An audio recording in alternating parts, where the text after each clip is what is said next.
Thank you very much, John, for accepting my invitation, actually. No, no, it's a pleasure. It's nice to meet people that are interested in, this topic. Thank you very much. Yeah. And I mean, as I started recording that, and I mean, just because the students are actually dealing with humor, like on the very basic level, I try to have a very like preliminary and basic and elemental, let's say, discussion with you on humor. But first of all, I had some lines from your website, if I'm not wrong, this Nihilist Void, from your weblog actually, about you. Is it true? It's your weblog, I suppose, yeah?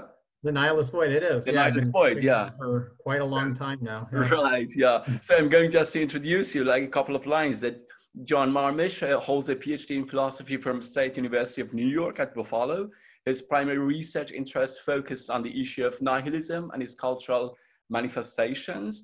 Marmysz is the author of Nihilist Notebook, 1996, Laughing at Nothing, Humor as a Response to Nihilism, 2003, The Path of Philosophy, Truth, Wonder, and Distress, 2011, The Nihilist, a philosophical novel that's very interesting, 2015, and Cinematic Nihilism, Encounters, Confrontations, Overcomings, 2017, right?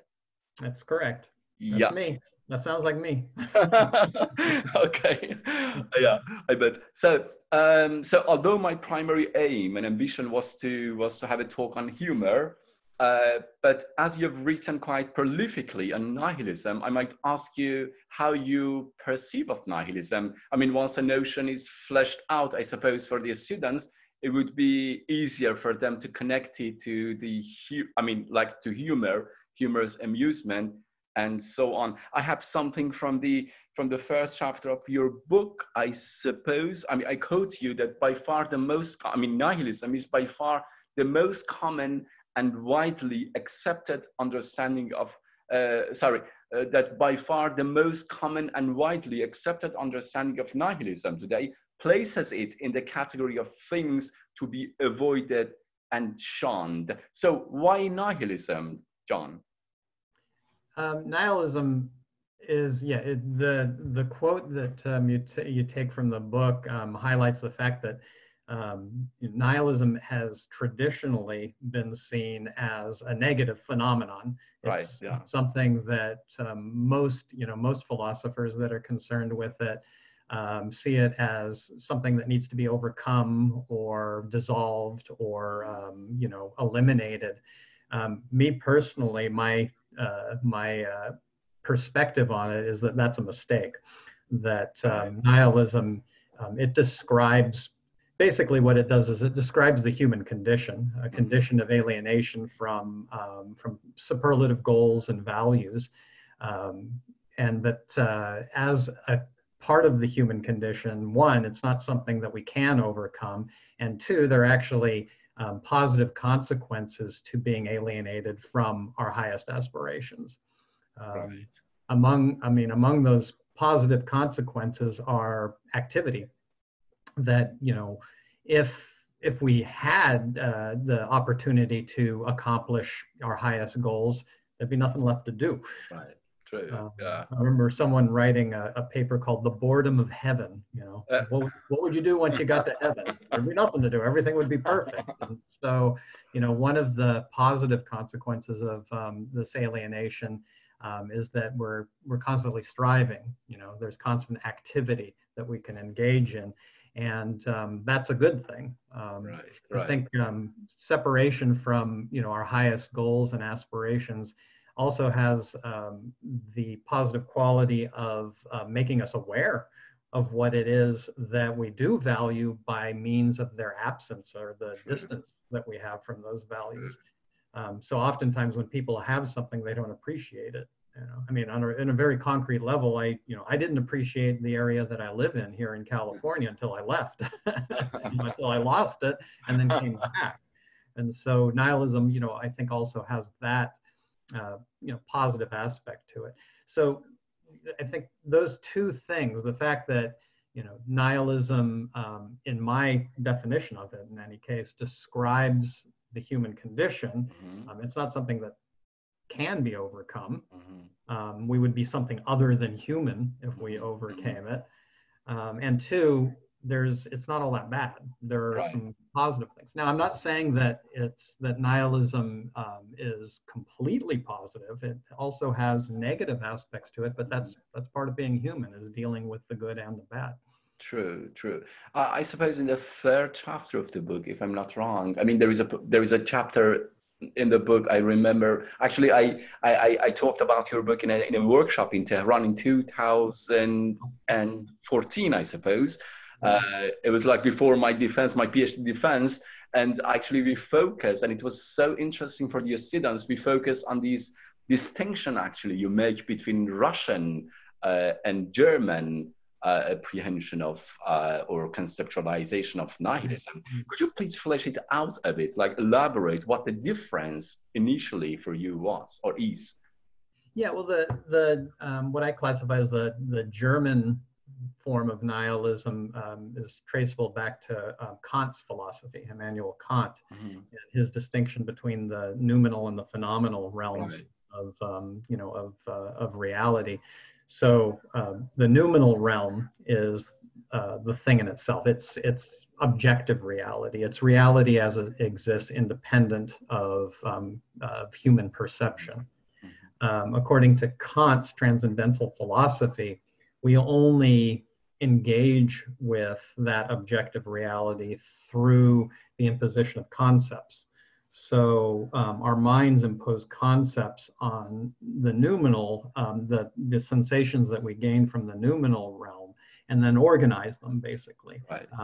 The way I describe it to students is I say that a good analogy for Kant's philosophy, it might be anachronistic, because of course computers didn't exist during Kant's time, but it's almost as though Kant is thinking of the human mind like a computer program that imposes itself upon the data of experience. And then that's how the phenomenal world that we all experience and that we share in common, basically in common, emerges. And so, I and many people find that a very convincing picture of how it is that humans are related to the world around them. Now, the consequence of that split between the phenomenal experience of reality, which is interpreted reality, and the noumenal world is, according to Kant's own words in Critique of Pure Reason, that we only know that the noumenal exists. We can't know anything about it. And so he splits us off from knowledge of objective reality in that sense. And immediately critics jumped on this, claiming that Kant had alienated us from truth. That truth, big T truth, is normally thought of as corresponding to that which is non-subjective, that which exists independent of human interpretation. It's what's permanent, kind of like the Platonic forms. And so the accusation was that Kant had, Kant's philosophy of transcendental idealism was a form of nihilism, meaning nihil, nothingism, that it's a philosophy of nothingness. It creates this gap between the human mind and absolute truth. And so, we're abandoned to this kind of nothingness. So the German theme of nihilism seems to follow that sense of fracture or separation between the human mind and truth, goodness, because you find that, of course, in Kant's moral philosophy, that there's this kind of gap between the human will to the will towards goodness and goodness itself. And so it emphasizes that kind of separation and that gap, or what I would call the nihilistic incongruity. This unbridgeable gap between what we desire and what we can actually gain. So you have a whole bunch of thinkers that follow in that tradition. The Russian tradition in nihilism goes back to thinkers like Bakunin, who utilize this idea of kind of ground clearing a kind of eradication, an annihilation of the present political order, without a clear conception of what's to come. Now, the Russian nihilists were negative in the sense of wanting to negate and to clear away what they saw as corrupt political institutions, but their negation was in service of opening up a space in which something else could happen. So they still, they still had this this aspiration, as I see it, towards a certain value, towards justice. I mean, the reason they wanted to negate the present order was because they thought it was unjust, and they wanted to open up a space for the creation of a new order, even though they themselves didn't have, a conception of what that order would be. Sure. I think the epitome of this was Nechayev, who wrote a small pamphlet. Some people claim that Bakunin was implicated in the writing of the pamphlet, Catechism of the Revolutionary, where he lays out the life of a revolutionary as being completely negative, that there is no positive aspect to the revolutionary. The revolutionary is there to destroy, and that destruction is in service of future generations. Right. So the Russian tradition of nihilism is more specifically politically oriented, but I think some authors they claim that they're two different phenomena altogether. I think that there's a common thread between them, however, and I think that common thread has to do with the aspiration towards something which is out of grasp. With the German form of nihilism, the things that are out of grasp are conceptual things, such as truth and goodness and such. In the case of the Russian nihilists, what's out of grasp is, I don't know if you'd want to call it more concrete, but something like justice or a just political system. And so, that's how I would categorize those two trends. Now, I think the linkage between them actually is Hegel. All right. Yeah. True. So Hegel is, he's in this German tradition of writing that he's familiar with that, that tradition. And then, of course, the Russian revolutionaries were familiar with Hegel. And so I think that's the kind of linkage between them, at least. Right. Yeah, that's very interesting. I mean, to elaborate a bit on Hegel, but I suppose I can reformulate what you said in a nutshell, that in both them, what is common in both nihilism, both trends, both versions of nihilism, as you say, or as you put it in the book, is that there is something which is not attainable. I mean, there is something out of grasp, as you said, something that's not graspable actually. But in case of Kant or like this enlightenment thought, it is more of a kind of epistemological problem. I mean, epistemological unattainability, while in the Russian version, it seems to be more of a political balance or political attainability, I suppose. That's fair. I think that's fair. Although in Kant, there's also the ethical dimension. The ethical dimension as well. Epistemological, ethical, and political. Sure. Yeah. True, and political. Yeah, it's more inclusive. I mean, and in my view, you can have as many different types of nihilisms as there are different types of ideals that you're aspiring. True. Yeah. Yeah.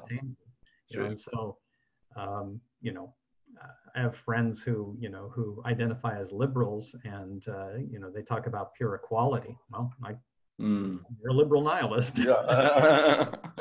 True, yeah.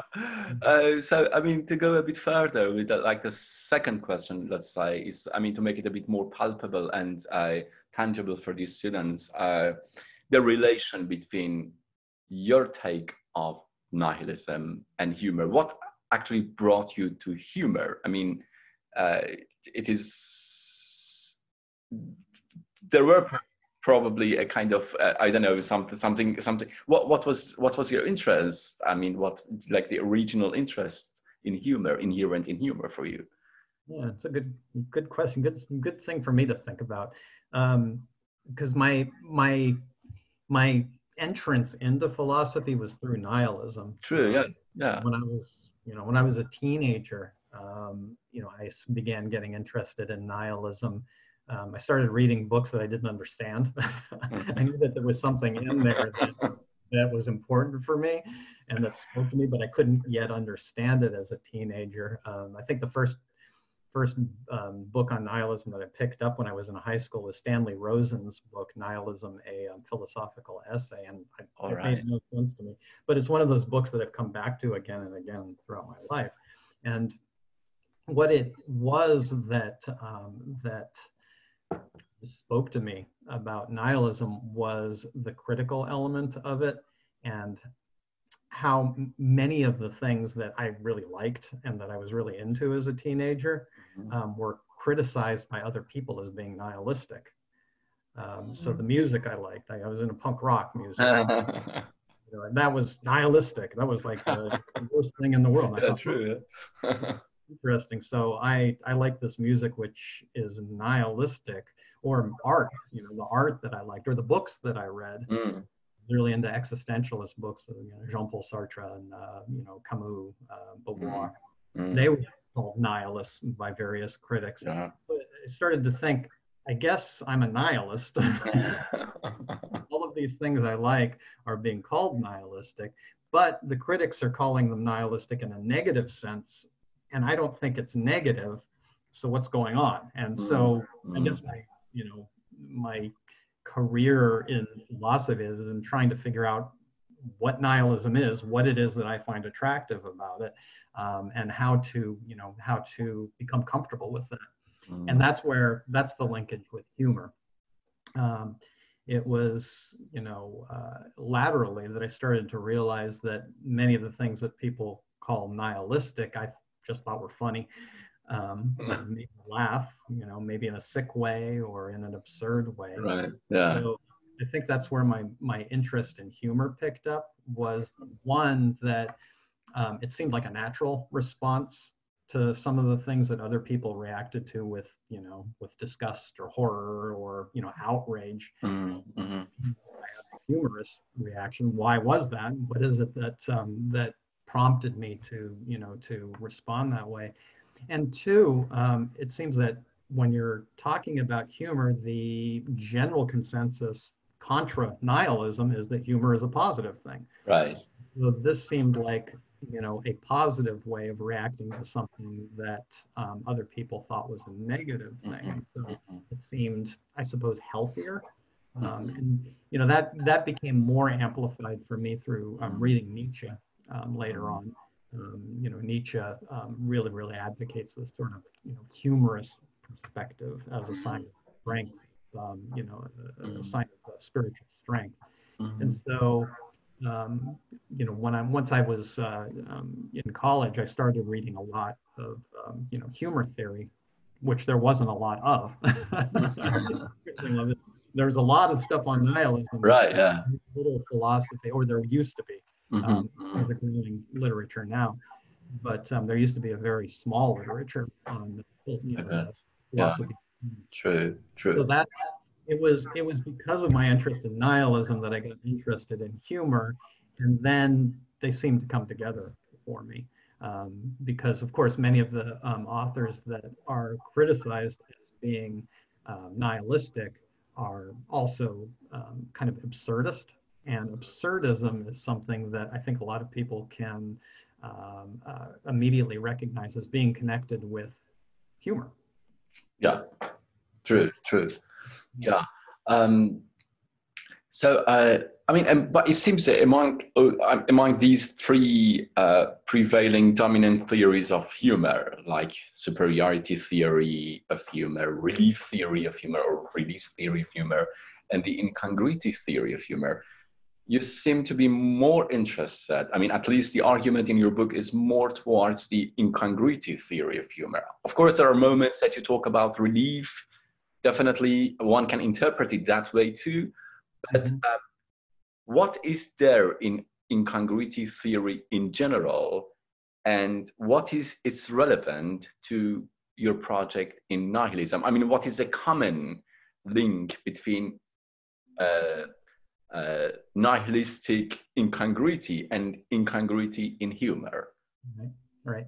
So what struck me about incongruity theory in humor was that it offers an explanation as to how it is that, why it is that I would react with, laughter or with amusement to a kind of incongruity that occurs in nihilistic phenomenon. So, as we were saying, in nihilism, at least in my conception of it, what you have is an incongruity between one's aspirations, one's highest ideals, the things that one wants to accomplish, and one's concrete real life abilities to accomplish those things. So there's a gap or an incongruity between what you're able to accomplish and what you ultimately would desire to accomplish. Now, that sort of incongruity traditionally has been seen as a bad thing. What's worse than not being able to accomplish your goals? I don't know how it is in at the schools you're teaching at, but in our school, everything is focused towards success.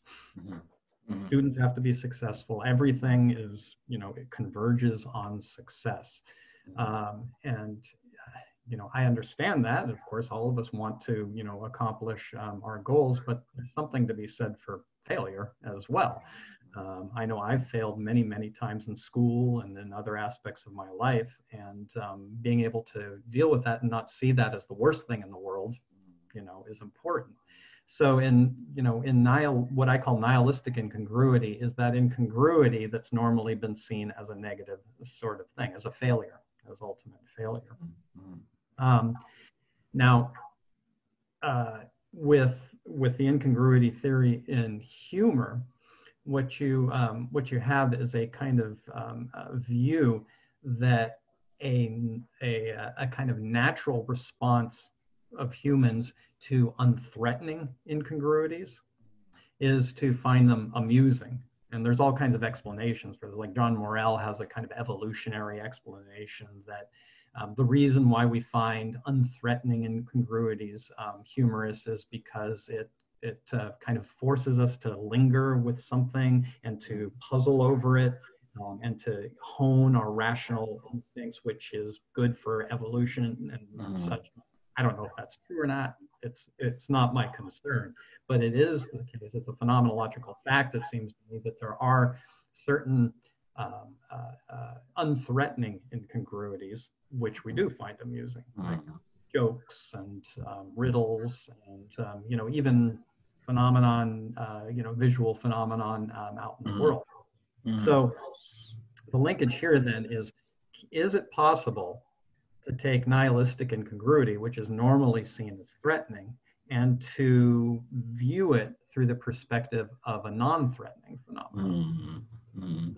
And I think it is, and I think people do this all the time. But they don't normally use the term nihilism to describe what it is they're encountering. So, as we said at the beginning of our talk today, if nihilism is this incongruity between your highest ideals and your concrete abilities, there are some positive things about this. So to have a gap between what your goal is and what you're able to accomplish now gives you something to do. It keeps you active in the world. Yeah, I mean, I just wanted to follow this your latest remarks on incongruity and this question that is it? I mean, is it so that you limit the potentials of humor to minor incongruities of life? Because there is a part in the book you talk about like dramatic incongruities, like seeing a car crash in front of you, and some minor incongruities. Is it right? Well, major and minor, I think, is in the mind of the beholder. You say Aristotle says, in Poetics, the difference between comedy and tragedy is simply the mode of presentation. It's not something that's objectively present, in the world itself. It's something that it has to do with our frame. True, and here you also, sorry to interrupt you, here you also quote from Walter Kaufman. There is a part in the book you quote from Walter Kaufman, and our perception of comedy and tragedy is basically our attitude. I mean, they're not that afar, they're not that different, basically. Right. Comedy and tragedy both involve incongruity. With tragic incongruity, you've got something that provokes a distressed response. With comic incongruity, you've got something that provokes an amused response. Sure. So the key, as I see it, with transforming one's attitude towards nihilism is figuring how to adopt the frame. Now, I'm not saying that one should laugh at everything, or that one should be frivolous. So that's one of the criticisms that I've been subject to, is that some people think that I'm saying that the world is just a frivolous place and then we should be kind of laughing at everything. That's not a balanced life. I mean, that's not appropriate. But I do think it is healthy to harness a humorous attitude or perspective to avoid being absolutely crushed by some of the biggest incongruities. I mean, death. There's nothing we can do about death. One of my favorite authors, Yukio Mishima, I don't know if you're familiar with him. He's a Japanese author, committed suicide. And his suicide note left on his desk said, "Life is finite, yet I would love to live forever." And then he killed himself. Yeah. And my criticism of his whole body of work is that he wanted to prematurely dissolve the incongruity between his finitude and infinitude. Perhaps if one could shift one's perspective on the absurdity of life to one that's more humorous rather than tragic, we can endure life and live another day, and, accomplish things that we wouldn't have accomplished otherwise. I think that I wouldn't. I'm not trying to belittle the pains of life, but to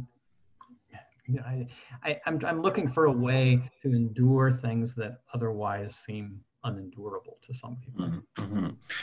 Actually, that connects to the fourth question I've written here.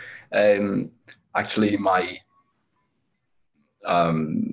my question relates itself to the part in the book you're talking about. I mean, that's a key word. Actually, you're talking about cultivating or cultivation. I mean, as if you're also looking for a kind of ethics of humor in the end in the book. I mean, there is a part you say, I quote from you, cultivating an understanding of the incongruous phenomena within an ever grander, unthreatening context. Is your book an ethics? I mean, does your book offer also an ethics of humor where humor can be cultivated and realized in relation to oneself? I hope so. I think so. I do think that, in a sense, it is good to have a sense of humor, and I suppose that's my ethical angle, is that I'm advocating a certain perspective, the humorous perspective, which I think is a good perspective, and it's ethical in that sense. I think in a more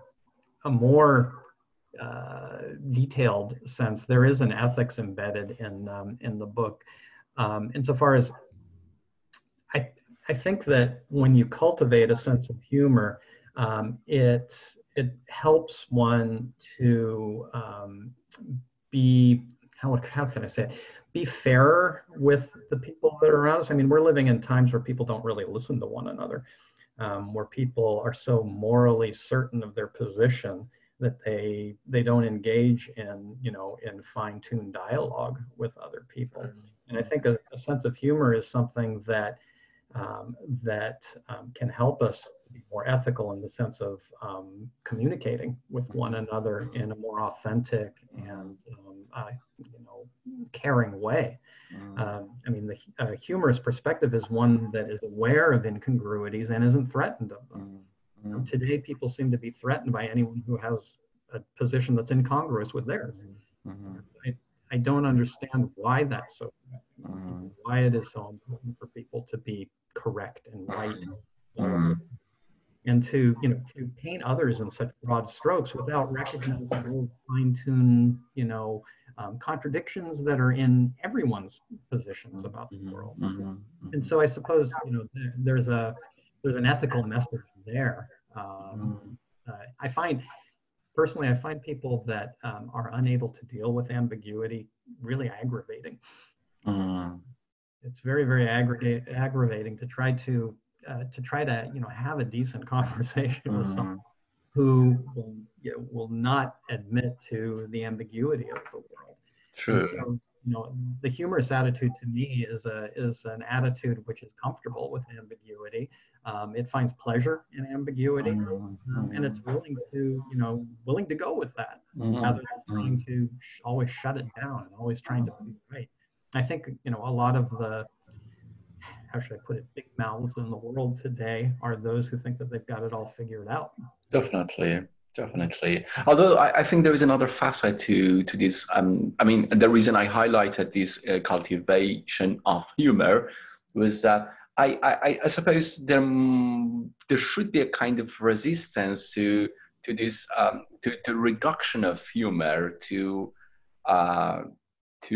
some sort of to witticism, because when we talk about cultivating humor, we should bear in mind that it is not an innate faculty. It's not, it's not something that you're born with, definitely, or necessarily. It is something that you can develop, you can flourish in yourself. That's why I think that was actually, it was also important in my dissertation on humor to make a difference between humor and witticism, because for me, humor was an attitude to life, though witticism is more a kind of like playing with words. Probably you can produce one-liners, you can you agree with this? I agree. No, I absolutely agree with you. I think you're absolutely right. Traditionally it seems as though all the language that's associated with amusement have sort of been lumped together. And from work like what you're doing, and what later theorists have been doing, is trying to be more conceptually clear about those types of distinctions. And I absolutely applaud you making that distinction between humor and wit. Freud makes the distinction between humor, jokes, comedy, and wit. Is it wit? I think that's the last one he has. I think that's shared. That's like German word for joke. So yeah, joke, wit, and humor, and comedy. Sorry, yeah. He talks about wordplay as being wordplay, basic form of of this phenomenon. But his short paper on humor, which he wrote, I believe it was after he wrote the book Jokes in the Relationship. Yeah, true. Yeah. In that, he gets into a little bit more depth about precisely what you're saying. Humor is not even necessarily accompanied by laughter. Humor is not reducible to a joke or comedy. It's the perspective, or I would call it a skill that you can develop.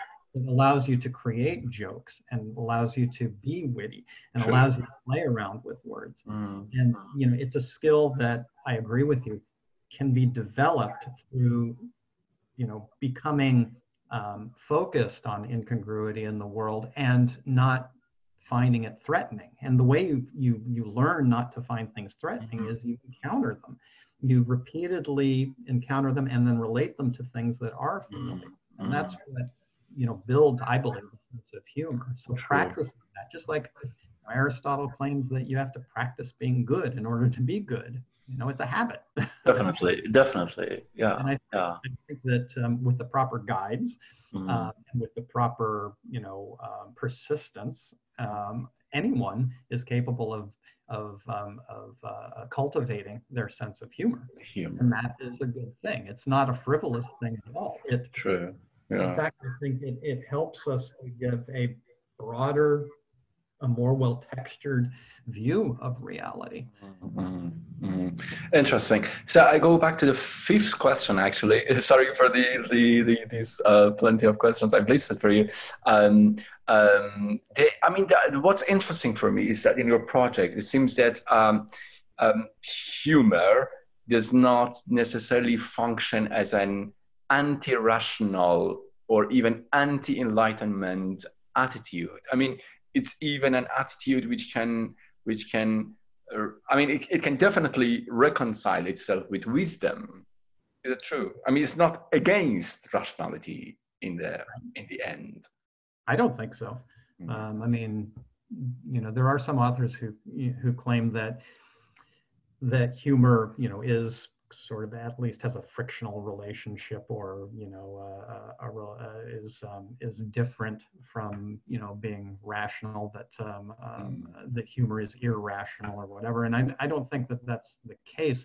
I mean, it seems to me that that if the sense of humor is focused on finding incongruities that are in the world that are non-threatening, coming to see them as non-threatening, it involves being able to rationally hold in one's head the incongruous phenomena and to understand their relationships to one another. And so, yeah, there is a rational element that's involved with that. I think that, because incongruity is related to contradiction, and contradiction is seen as, something that is inherently irrational, that's where the view that humor is irrational comes from. But with the sense of humor, it's not that one is necessarily contradicting oneself and one's thinking, but trying to understand the relationship between incongruous elements. So, there is a bridge between these, for instance, with, wordplay. Bridge between incongruous uses of words is that the words themselves have embedded within them different meanings that are being activated at different points. I mean, my logic spends a lot of time talking about things like equivocation, fibulae in language, and there is a logic to the illogic. Like Freud, in his work, talks about dream logic. From a certain perspective, dreams seem completely irrational, but then when you analyze the dreams, you can sort of decode the language of them. Likewise, I think there's a kind of language of humor. There's a kind of language, of incongruity that can be decoded rationally. And for me, what justifies this is coming to terms with gaining pleasure, or gaining pleasure from the decoding of the incongruities. I don't know that it has to do with evolution or those other things, but I do know that for the individual, there is something that's edifying about adopting the humorous sense. True. Another topic that interests me and still interests me is the relation between humor and seriousness, actually. I mean, there are parts in the book that you talk about it, and it seems to be also interesting for you. I mean, as a phenomenon, you can also see it even in people like Kierkegaard. I mean, the Anticlimacus that always has this occupation to be between serious and jest. I mean, seriousness and jest, or Ernsthaftigkeit, as they call it in German. What is your take on the relation between humor and seriousness? Yeah, I mean, I think a well-balanced life has both of these aspects to it. I mean, I think there's some point in the book where you point out if someone was constantly, laughing at, they're just a buffoon. Someone who's never serious is a buffoon, but someone who's always serious is, just as bad. Sartre and Beauvoir, talk about the over-serious person. The person who engages in over-seriousness is one that, again, they think that meaning exists out there in the world. They don't realize that that meaning is something that's imposed upon the world. And so the over-serious person is someone who's inauthentic. They're in a state of bad faith that way. I mean, someone who can never laugh at themselves or laugh at the world, they seem to think they've got it figured out.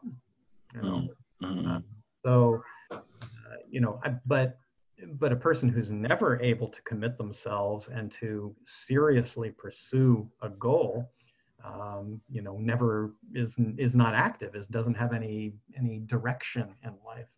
And so, I mean, I think that, the nihilist mindset is one that has both, or potentially should have both of these aspects operant.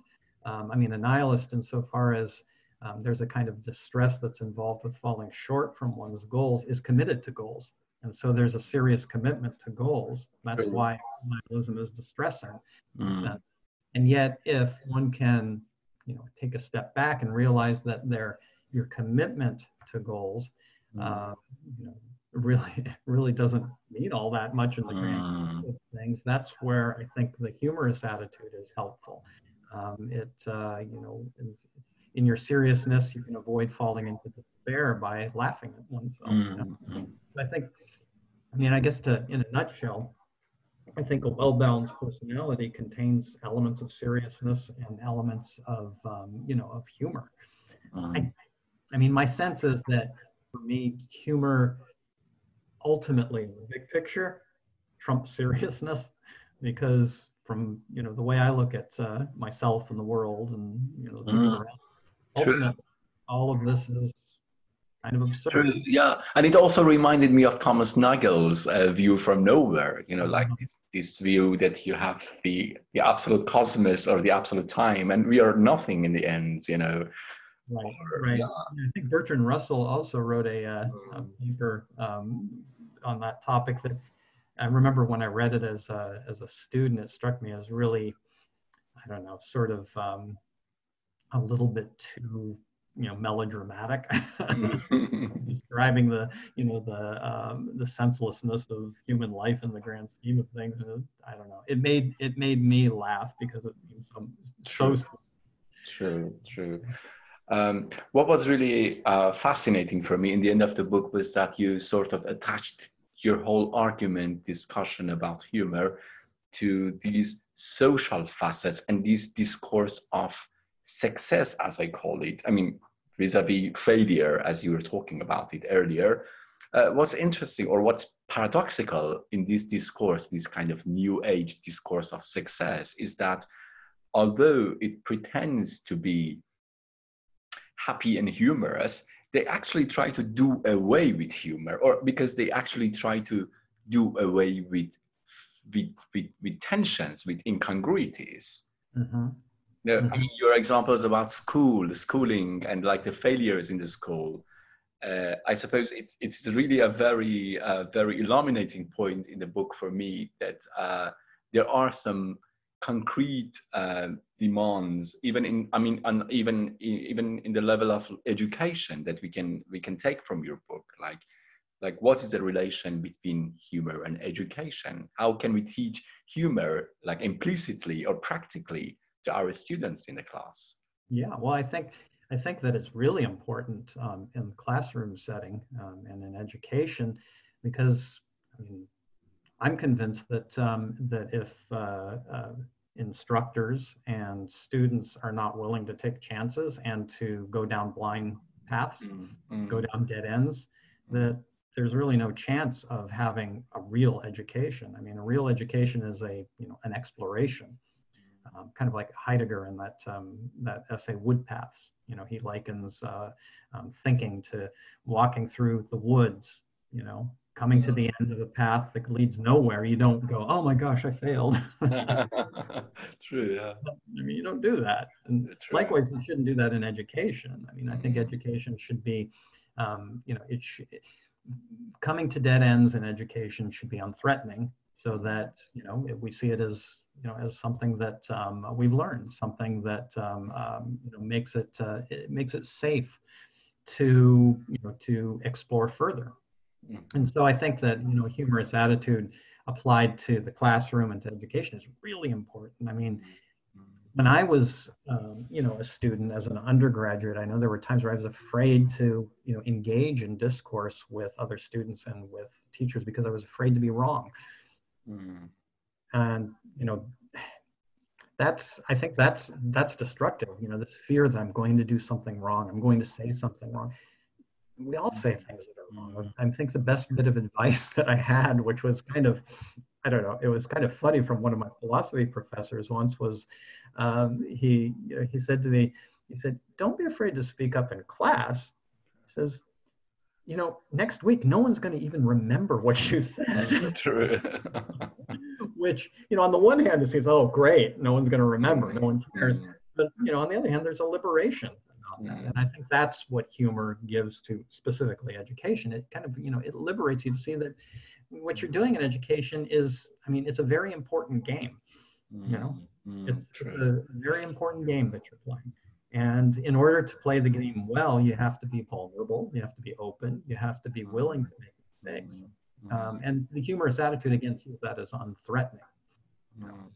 So it's important to try to get things right, but it's not that bad to get things wrong. Yeah, that's true. Yeah. I mean, this actually, I suppose I can even generalize a bit further this fear that that a student experiences in the class to even a social fear that you experience in a society. It can also hinder, in a way, humor or appreciating the tensions in life. Like I suppose this fear can be everywhere, and humor can be a very subtle mechanism against that. Absolutely. I mean, you remind me of Nietzsche's whole discussion of the eternal return, and this this crushing sort of awful feeling that everything is absurd. So what does he say? It's the worst form of nihilism in a sense, but it's also liberating. Yeah. There's a liberation that occurs from that. I mean, I've gone down, dead ends career-wise, writing-wise, life, friendship-wise with friends, but to be crushed by every sort of dead end, to be crushed by every sort of failure in life, I mean, that's, I guess I'd just say it's sad. It's sad, that mindset. Much more invigorating and liberating and healthy to see those as, setbacks and such that contribute to, like Nietzsche says, who you are. Yeah, true.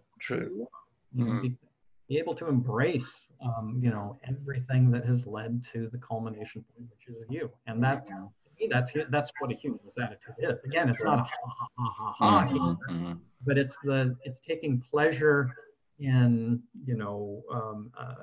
in these experiences, in these setbacks, and these incongruities, rather than feeling that they're outright failures. True. Yeah. So I would absolutely agree with you that for life in general, not just education itself, but for life in general, a humorous attitude in this elevated sense, the sense of active capacity to sort through our experiences in the world and to take pleasure from the absurdities and the incongruities. Yeah, definitely. Yeah, I'm even tempted to add that humor can even boost courage in human being. Like affectively speaking. I mean, it can really. Can you say a little bit about that? Just like talking about fear and how fear of incongruities can make you bereft of humor, can deprive you from humor. I mean, the opposite can also be true, that humor can imply or can entail, let's say, taking life as it is with courage, or like what Nietzsche calls amor fati, you know, like to love your fate, you know, with all the incongruities implied inside it, you know. Right. I mean, I've seen this with students at the school that I teach at, where, you know, there are certain students who, you know, initially at the beginning of the semester seem, you know, shy and all of that. And I start seeing them come out of their shell, and that at a certain point, and have one student in particular in mind, they've become very, very vocal in class, and, you know, are interacting. And then this one day, the student starts, you know, starts kind of sort of expounding on an issue.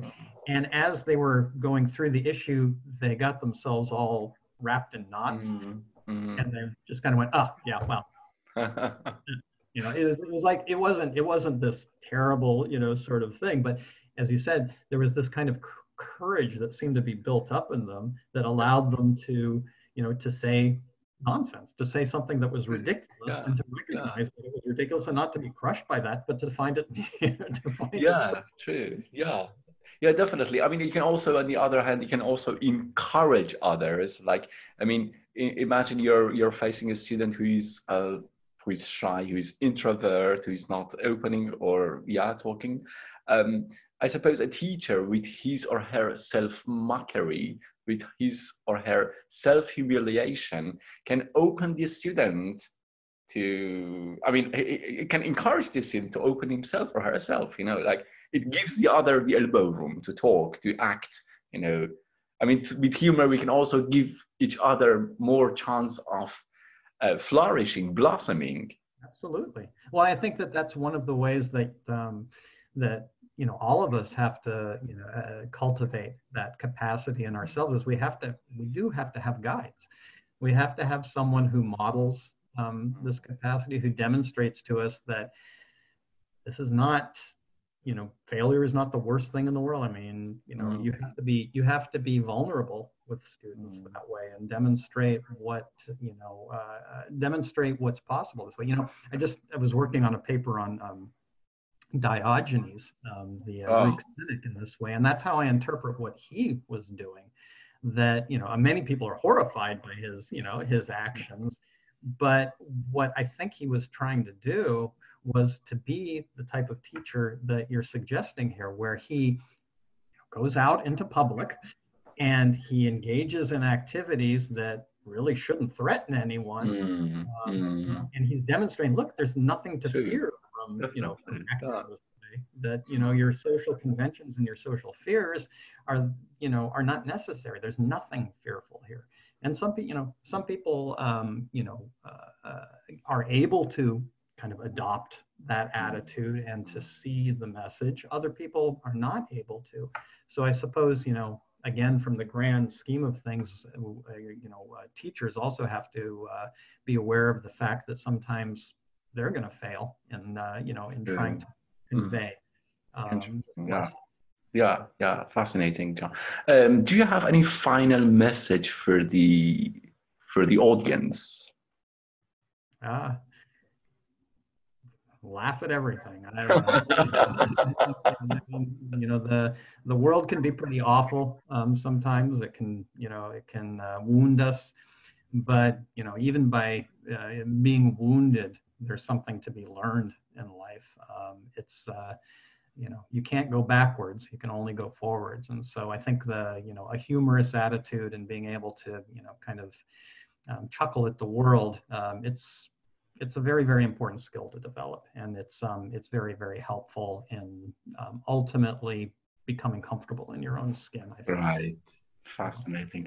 That was a very fascinating talk to you. It was really interesting. I really enjoyed it. And I hope we can talk more. I mean, next time probably. Yeah, we can. I mean, I hope we can all even organize a kind of online chat where some students are also present. Sure. Probably. And it would be really fascinating to meet you again, John. And I should thank you again for the time and the energy you shared with me. Oh no, I thank you for, you know, for having your interests and to inviting me to do this. This is another pleasure. example of how, something like this weird world situation and, a pandemic can actually result in something quite positive. Right, yeah. So who knows, hopefully, perhaps even see you in Berlin or in Iran. I would love Sometime. that.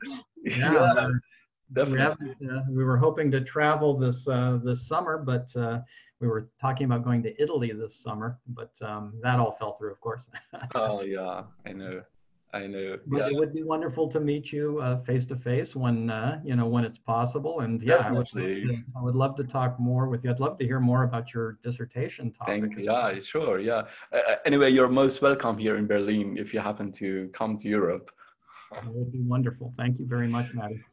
Thank you, John. Thank you. And have a good day, I suppose. What time is it there now? It is now just about noon. So, Okay, so now it is 9 o'clock here in the evening. time for me to sit down and read a Gomben. And enjoy that. All Okay, right. goodbye, John. Ciao. Bye.